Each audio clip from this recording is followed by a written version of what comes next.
Friends, എല്ലാവർക്കും സമാസ് ബ്ലൂമിലേക്ക് സ്വാഗതം. വളരെ എളുപ്പത്തിൽ നമുക്ക് ഒരേ മാവിൽ കുറച്ചധികം ബജികൾ തയ്യാറാക്കിയെടുക്കാം.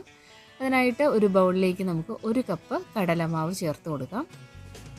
ഈ ഒരു അളവിലാണ് കടലമാവ് ചേർത്തിട്ടുള്ളത്. ഇതിലേക്കൊരു 2 ടേബിൾ സ്പൂണോളം അരിപ്പൊടി കൂടെ ചേർത്ത് കൊടുക്കാം. അടുത്തതായിട്ടൊരു 1/4 ടീസ്പൂൺ മഞ്ഞൾപ്പൊടി, 1 ടീസ്പൂൺ മുളക് പൊടി, കാശ്മീരി ചില്ലിയാണ് ചേർത്തിട്ടുള്ളത്. പിന്നെ ഒരു 1/4 ടീസ്പൂൺ കായം പൊടിച്ചതും, ഒരു 1/4 ടീസ്പൂൺ ബേക്കിംഗ് സോഡ, ആവശ്യത്തിനുള്ള വെള്ളം, ഇത്രയും ചേർത്ത് നന്നായി തന്നെ ഒന്ന് മിക്സാക്കി എടുക്കാം. ഇതിലേക്ക് ആവശ്യത്തിനുള്ള ഉപ്പ് കൂടെ നോക്കിയിട്ട് ചേർത്ത് നന്നായി ഒന്ന് മിക്സാക്കി ഇതുപോലെ ഒന്ന് തയ്യാറാക്കിയെടുക്കാം. ഒരുപാടങ്ങ് ലൂസും അല്ല, ഒരുപാടങ്ങ് കട്ടിയല്ലാത്ത ഒരു കൺസിസ്റ്റൻസിയിൽ വേണം ഈ ഒരു മാവ് തയ്യാറാക്കിയെടുക്കാൻ. ഇനി നമുക്ക് ഇതിലേക്ക് ഓരോ ബജികൾ തയ്യാറാക്കാം. ഞാൻ ആദ്യം തയ്യാറാക്കുന്നത് എഗ് ബജിയാണ്. അപ്പം നന്നായിട്ട് പുഴുങ്ങിയെടുത്തിട്ടുള്ള മുട്ടയിൽ നിന്ന് ഒരെണ്ണം എടുത്ത് 2ആയിട്ട് കട്ട് ചെയ്തെടുത്താണ്. അപ്പോൾ ഓരോ മുട്ടയും ഇതുപോലെ ഈ ഒരു മാവിൽ മുക്കിയതിന് ശേഷം ഫ്രൈ ആക്കിയെടുക്കാം.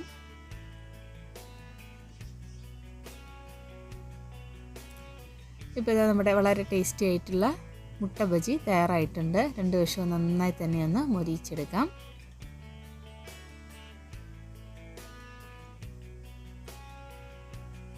അടുത്തതായിട്ട് നമ്മൾ തയ്യാറാക്കുന്നത് ഒരു പൊട്ടാറ്റോ ബജിയാണ്. അതിനായിട്ട് ഇതൊരു പുഴുങ്ങിയ പൊട്ടാറ്റോ ആണ്. അതും ഇതുപോലെ ചെറിയ പീസസ് ആയിട്ട് കട്ട് ചെയ്തെടുത്തത് മാവിൽ മുക്കി നമുക്ക് ഫ്രൈ ആക്കിയെടുക്കാം.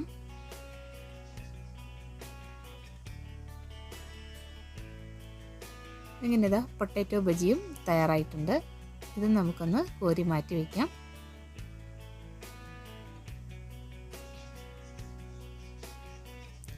അടുത്തതായിട്ട് മുളക് ബജിയാണ്. അതിനായിട്ട് മുളക് 2ആയിട്ടൊന്ന് കട്ട് ചെയ്തതിന് ശേഷം അതിൻ്റെ ആ ഒരു സീഡെല്ലാം ഒന്ന് മാറ്റിയിട്ട് മാവിൽ മുക്കി ഇതുപോലെ അങ്ങ് ഫ്രൈ ആക്കിയെടുക്കാം.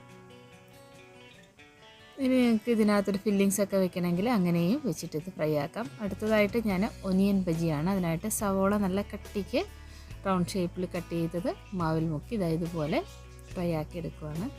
അപ്പോൾ വളരെ ടേസ്റ്റി ആയിട്ടുള്ള നമ്മുടെ ബജികളെല്ലാം തയ്യാറായിട്ടുണ്ട്. ഈ സെയിം മാവിൽ തന്നെ നമുക്ക് പച്ചക്കയും അതുപോലെ വഴുതനങ്ങയൊക്കെ വെച്ചിട്ട് ബജികൾ തയ്യാറാക്കി നോക്കാം. അപ്പോൾ എല്ലാവരും ട്രൈ ചെയ്ത് നോക്കണേ. പുതിയൊരു വീഡിയോ ആയിട്ട് വീണ്ടും കാണാം.